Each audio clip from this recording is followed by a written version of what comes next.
Really? Come on.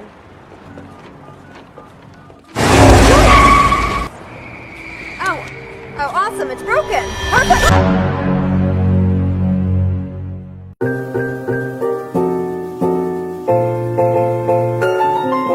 Halo Pro Omnivora, sesuai requestan dari kalian, kali ini saya akan merangkum sebuah film thriller berjudul The Call yang dirilis pada tahun 2013. Dan saya tidak akan banyak spoiler di awal, jadi langsung saja kita masuk ke alur ceritanya. Tapi sebelum itu, bagi kaum Omnivora yang memiliki pundi-pundi rupiah berlebih bisa membeli merchandise berupa kaos IQ7. Dan bagi kalian yang berminat bisa langsung cek link di deskripsi, oke? Untuk apa banyak uang tapi tidak punya kaos IQ7?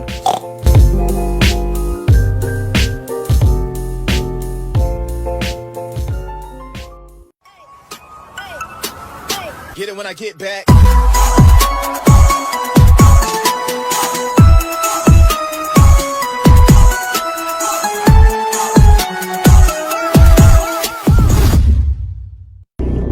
Where's your emergency? I need a police officer 1190. Film ini disutradarai oleh Bryan Anderson. Ini menceritakan tentang pekerjaan yang menerima panggilan darurat dari masyarakat, baik itu berupa laporan pencurian, penculikan, pembegalan, dan laporan darurat lainnya. Di mana pekerjaan yang kita anggap biasa justru sangat besar jasanya. Dan inilah The Call. Cerita dimulai dengan memperlihatkan kesibukan di kantor 911 yang sedang menerima berbagai macam panggilan darurat dari masyarakat. Dia adalah Jordan, operator paling kompeten di sana. Theirs. I got a shotgun. You want me to stop? Nope, don't want you to do that. My uncle Okay, and where? in the leg. Dan ini adalah Paul, pacarnya Jordan. Setelah selesai istirahat, Jordan mendapatkan panggilan darurat dari seorang wanita yang sedang bersembunyi dari seorang pria tak dikenal yang masuk ke rumahnya. Jordan pun memberikan instruksi supaya dia bersembunyi di kamarnya dan membuka pintu jendelanya, agar pria misterius itu menyangka dia telah kabur lewat jendela. Dan itu berhasil. There any second. I'm okay.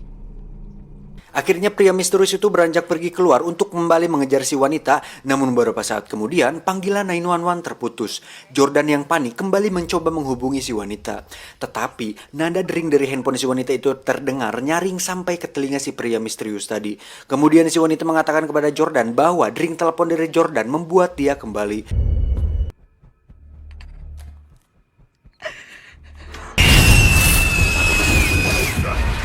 Jordan yang panik kemudian mengelabui si pelaku dengan mengatakan bahwa tempat tersebut sudah dikepung oleh polisi.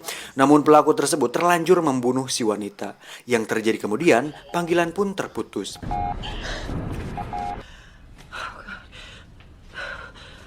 Hal itu membuat Jordan sangat stres, kemudian dia mengatakan kepada atasannya bahwa dia sedang tidak fokus. Karena merasa bersalah, Jordan kerap kali bermimpi tentang kematian si wanita.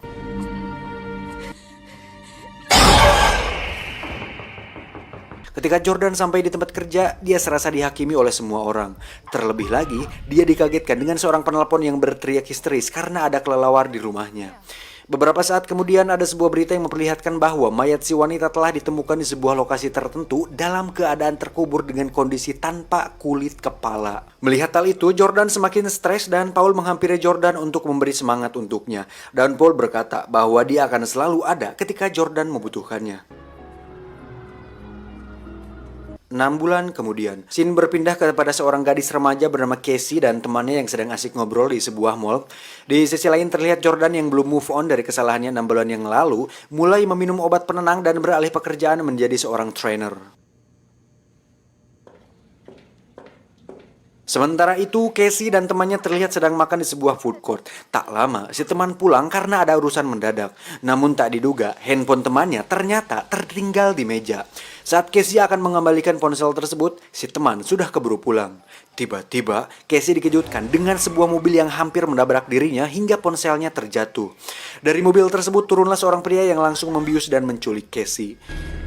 Di sisi lain, Jordan terlihat sedang menjelaskan bahwa sebagai seorang polis operator, mereka harus bisa mengambil keputusan secepat dan seefektif mungkin agar korban yang berada di luar sana bisa tetap aman.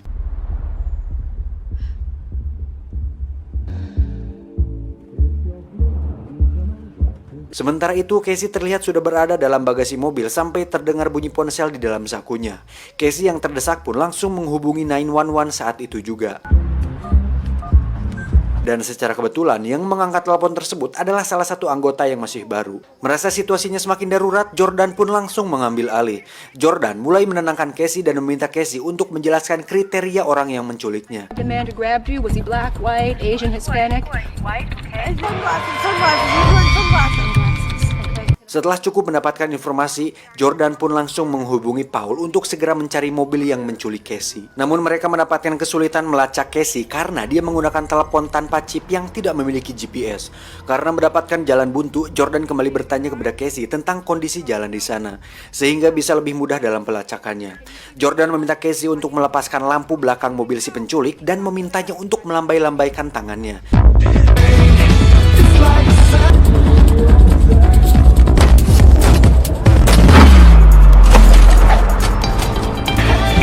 Now, look out the hole and tell me what you see. It's a freeway. You know when you've done it, okay? Dan beberapa saat kemudian ada panggilan baru yang menghubungi 911.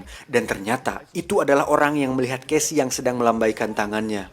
Namun bodohnya dia malah menyusul mobil penculik itu dan membuat si penculik curiga. Kemudian si penculik pergi melalui arah yang berbeda sehingga membuat polisi kembali kehilangan jejaknya. Kemudian Jordan meminta Casey untuk membuat jejak supaya mempermudah pelacakannya. Dan Casey mendapati beberapa ember cat yang ada di bagasi itu.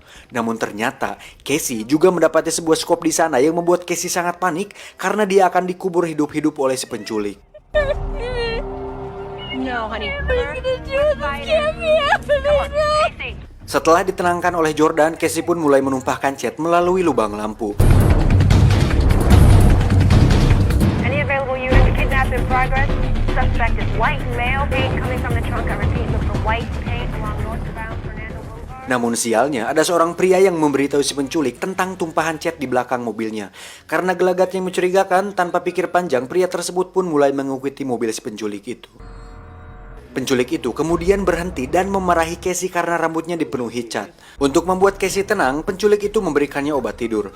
Namun beberapa saat kemudian, pria tadi datang. Karena merasa pria itu merupakan sebuah ancaman, dia memutuskan untuk membunuh pria itu dengan sekop.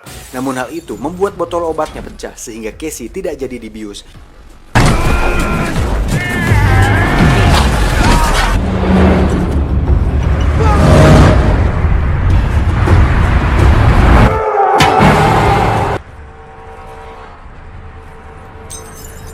Akhirnya si penculik membawa mobil pria itu dan menyimpan mayatnya di bagasi bersama Casey. Dan beberapa saat kemudian, Paul dan anggotanya sampai di TKP.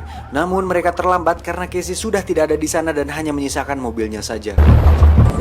Hey, Adam 16, what you got? The GOA. Karena Casey merasa tidak ada harapan lagi, dia meminta Jordan untuk mengirimkan pesan kepada ibunya bahwa dia sangat menyayanginya. Di sisi lain, terlihat si pelaku pergi ke pom mini karena kehabisan bensin. Dan dia melihat berita bahwa ada seorang wanita yang hilang. Hal itu membuatnya panik. Dalam situasi lengah tersebut, Casey pun mencoba kabur melalui kursi belakang. Namun, aksinya harus gagal karena si penculik mengetahui hal tersebut. Dan pemilik pom yang sempat menolongnya pun harus jadi korban, di mana tubuhnya dibakar oleh si penculik.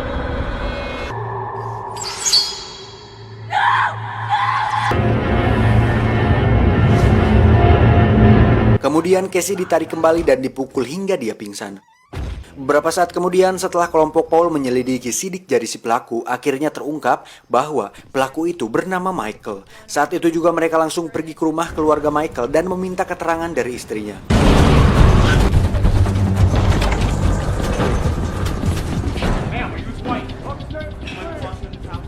Ma'am, you're not gonna want to hear this in front of your kids. Kemudian Casey dibawa ke sebuah tempat oleh Michael dan Michael menemukan ponsel milik Casey yang terhubung ke panggilan 911.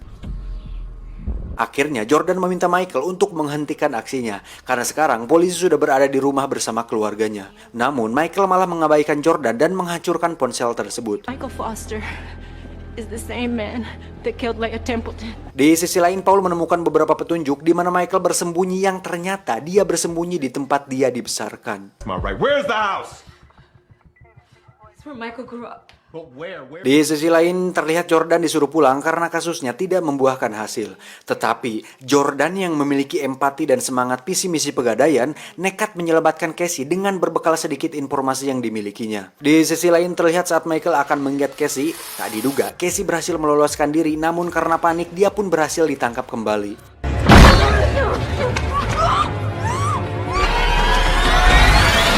Singkat cerita, Jordan sudah berada di rumah tempat Michael dibesarkan. Di sana, dia menemukan foto masa kecil Michael yang bahagia bersama kakak perempuannya. Namun kebahagiaan mereka berdua berakhir ketika kakaknya mengidap sebuah penyakit yang membuat dia kehilangan seluruh rambutnya dan dia pun meninggal.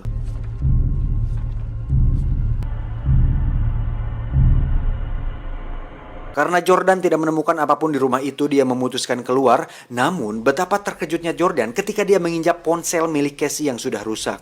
Hingga akhirnya Jordan menemukan sebuah ruang bawah tanah yang dimana di sanalah Michael bersembunyi.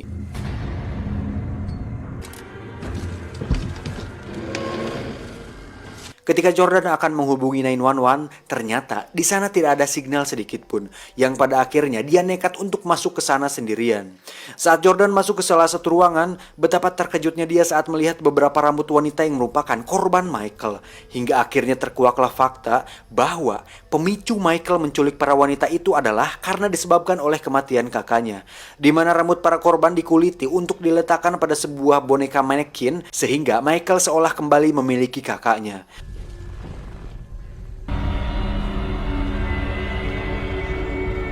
No! Sementara itu, Casey yang berada di ruangan lain pun tengah akan dibunuh dan dikuliti kepalanya. Namun beruntung, Jordan langsung masuk dan memukul kepala Michael hingga tersungkur. Dengan cepat, Jordan melepaskan ikatannya dan mereka berdua segera kabur dari sana. Tetapi, Michael yang masih bisa bertahan tiba-tiba menangkap kaki Casey. Dan dari situ terjadi adegan dramatis yang pada akhirnya Jordan berhasil membuat Michael terjatuh ke dalam ruang bawah tanah.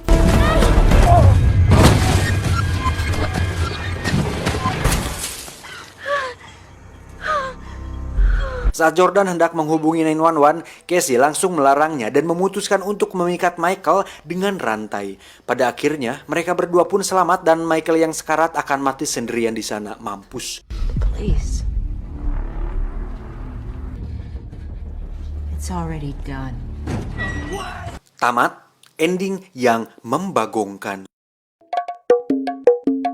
Saya rasa semuanya sudah cukup jelas dan tidak perlu ada yang dijelaskan lagi. Sehingga pesan yang bisa kita ambil dari film ini adalah jangan sering-sering main ke mall, nanti diculik. Saya John, sampai jumpa. Babayot Marco Polo.